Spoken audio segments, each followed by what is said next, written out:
हाँ मैं क्या बोल रहा था, x में कितना डिस्प्लेसमेंट आया, x2 minus x1 I cap, plus y में कितना डिस्प्लेसमेंट आया, y2 minus y1 J cap, final position minus initial position, इसको मैं ऐसे लिखूंगा r2 vector minus r1 vector, delta r को मैं क्या लिखूंगा, r2 माइनस r1। तो x को x के साथ माइनस करो, y को y के साथ माइनस करो, अगर मान लो z भी होता तो z2 माइनस z1 के कैप भी साथ में आ जाता।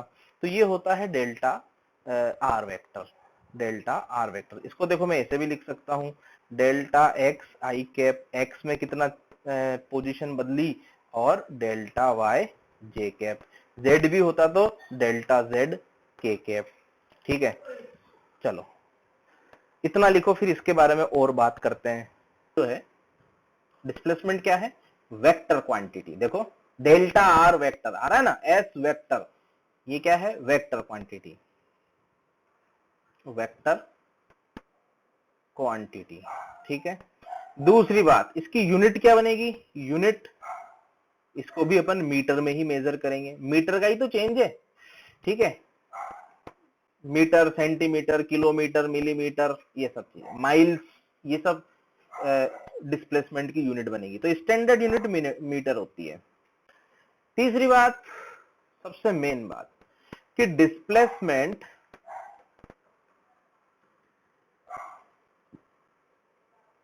डज नॉट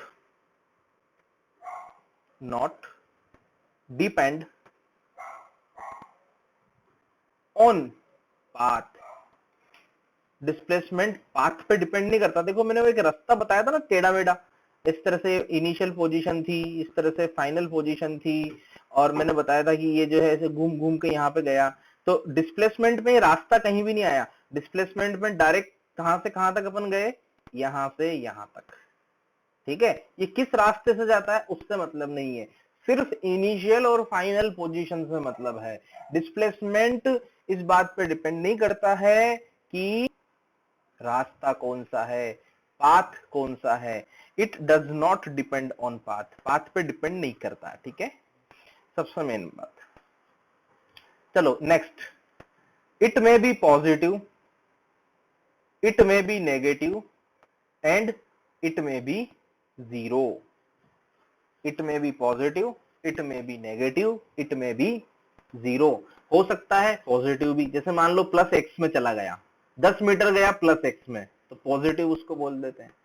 मान लो 10 मीटर गया पीछे, तो उसको नेगेटिव बोल देंगे। माइनस एक्स में गया मान लो, जीरो, घूम घाम के वापस वहीं आ गया। इनिशियल पोजीशन और फाइनल पोजीशन सेम है। सुबह निकले घर से, ऑफिस गए, ऑफिस में काम किया, वापस शाम को घर पे आ गए, डिस्प्लेसमेंट हो गया जीरो। ठीक है, तो डिस्प्लेसमेंट पॉजिटिव भी हो सकता है, नेगेटिव भी हो सकता है, जीरो भी हो सकता है। ठीक है, ये बात अपने को याद रखनी है। तो particle goes from point A 2,3 meter to point 5,7 meter, find displacement and its magnitude. ये अपना क्वेश्चन है और अपना आंसर अब चैट बॉक्स में अपन देखते हैं। सॉल्यूशन, मान लो कि अपना X Y system, X Y system में मान लो कि ये तो है 2,3 यहाँ पे कहीं, ये मान लो पॉइंट ए है, और मान लो कि यहाँ पे कोई दूसरा पॉइंट है, वो है 5,7, ये है पॉइंट बी 2,3। तो देखो x equal to 2, y equal to 3, ध्यान से देखो, ये 2, ये 3, ये देखो ये कितना है, x इक्वल टू 5, और ये हो गया अपने y इक्वल टू 7। ठीक है, तो देखो इनिशियल पॉइंट ये है, फाइनल पॉइंट ये है, ये अपना वेक्टर बन गया। ठीक है, तो फाइनल कितना चला, देखो x में कितना चला, 5 माइनस 3 है, 5 माइनस 2, 3 तो चला आई कैप में, और देखो ऊपर कितना गया, जरूरी नहीं है कि इधर से गया हो, रास्ता इधर भी हो सकता है, ये तो अपन सिर्फ वेक्टर बता रहे हैं x और y में। तो 3 आई कैप, और इधर कितना गया 7 माइनस 3 यानी कि 4 जे कैप। ओके, तो डेल्टा आर जो कि डिस्प्लेसमेंट होगा, जिसको अपन मिनिमम डिस्टेंस भी बोल सकता है, डिस्प्लेसमेंट को क्या मिनिमम डिस्टेंस भी बोल सकते हैं। तो डेल्टा आर वेक्टर मुझे क्या मिला, 5 माइनस एक्स, डेल्टा एक्स लिखो 5 माइनस 3 है नहीं 2, तो 5 माइनस 2 5 माइनस 2 आई कैप में, यहां से देखो 5 माइनस 2 आई कैप प्लस 7 माइनस 3 जे कैप, 7 माइनस 3 जे कैप, कितना मिला? ये बन जाएगा मेरे पास 3 तो आई कैप प्लस ये बन जाएगा 4 जे कैप, और यूनिट क्या बनेगी इसकी? मीटर। चलो ये तो इसका सिर्फ वेक्टर में है, अब इसका मैग्नीट्यूड निकालो, मैग्नीट्यूड ऑफ आर वेक्टर। तो वेक्टर का मैग्नीट्यूड निकालना मैंने तुम्हें सिखाया है, root under 3 square plus 4 square, X component का स्क्वायर प्लस वाई कॉम्पोनेंट का स्क्वायर, यानी कि हो जाएगा 5 मीटर। किसी को मेरी बात समझ में नहीं आई है तो पूछ सकता है। बात करते हैं अपन डिस्टेंस की, डिस्प्लेसमेंट के बाद आता है डिस्टेंस। देखो दोनों में थोड़ा बहुत अंतर है। अंतर क्या है? डिस्टेंस होता है total length of path travelled, total length of path traveled by the object।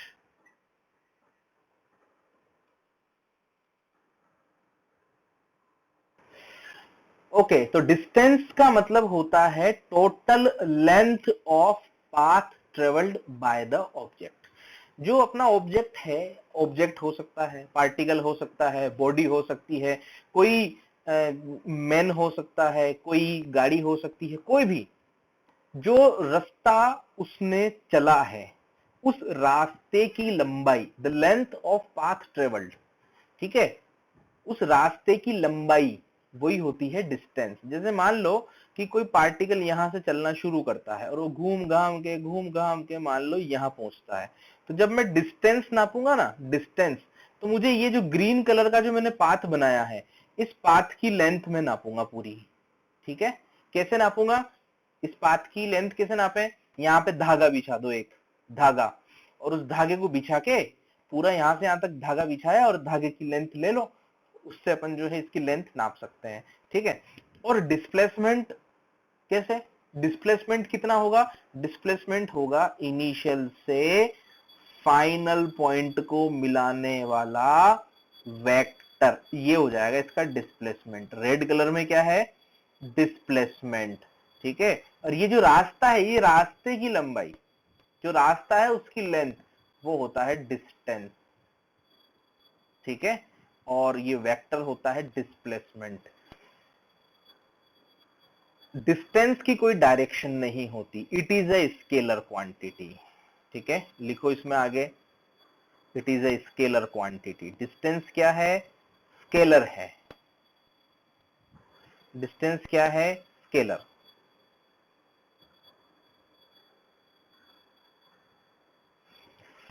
Unit, unit इसकी भी क्या होगी? मीटर। यूनिट इसकी भी हो जाएगी मीटर। और देखो, डिस्टेंस हमेशा बढ़ेगी, कभी भी कम नहीं होगी। डिस्टेंस कभी भी कम नहीं होती, डिस्प्लेसमेंट कम हो सकता है। देखो कैसे, मान लो मैं 10 कदम आगे गया, 5 कदम पीछे आ गया, तो डिस्प्लेसमेंट कितना हो गया? 5 कदम। ठीक है, और डिस्टेंस कितनी हुई? 15 कदम। ये ऐसे समझो कि मान लो मैं 10 मीटर तो गया आगे, मान लो कि मैं 10 मीटर गया आगे और 5 मीटर वापस आ गया पीछे। ठीक है, तो इनिशियल पॉइंट मेरा ये था, फाइनल पॉइंट ये है, तो डिस्प्लेसमेंट तो कितना हुआ? सिर्फ 5 मीटर का। जबकि डिस्टेंस कितनी हुई? देखो 10 मीटर आगे जाके 5 मीटर पीछे आ गया, तो डिस्टेंस हो गई 15 मीटर। ठीक है, तो ध्यान रखना, इट इज ऑलवेज पॉजिटिव और जीरो, यानी कि ये नॉन नेगेटिव होती है। नॉन नेगेटिव मतलब जीरो या जीरो से ज्यादा, है ना। नॉन नेगेटिव मतलब होता है ग्रेटर देन और equal to zero. Non negative का मतलब क्या होता है? ग्रेटर देन, जीरो भी हो सकता है, चला ही नहीं, तो डिस्टेंस जीरो। ठीक है, डिस्प्लेसमेंट डिस्टेंस के इक्वल या कम होगा, क्योंकि मिनिमम, क्योंकि डिस्प्लेसमेंट जो होता है, ठीक है, डिस्प्लेसमेंट जो होता है वो मिनिमम डिस्टेंस ही तो है।